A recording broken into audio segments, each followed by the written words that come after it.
If you're self-conscious about your body, then listen up.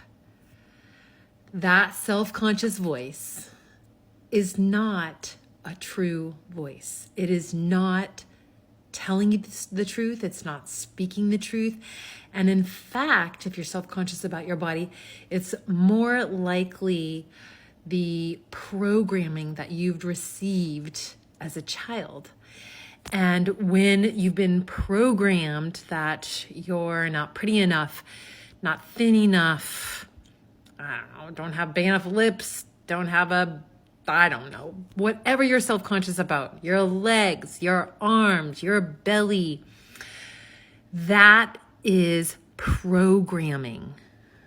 And it's time for us as women to turn around and look at that voice, listen to that voice and pay attention to it, not from a place like, oh, it's telling the truth, but from the place of, where is this coming from? Who planted this insecure voice in my mind?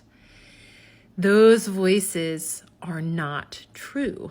And when you start to listen and look at them from a place of awareness and observation, you can start to decide, wait a minute, I don't want to think these things about my body. I don't want to think these things about myself. When you start to really pay attention, you might even recognize that some of these thoughts were planted when you were like 9 years old.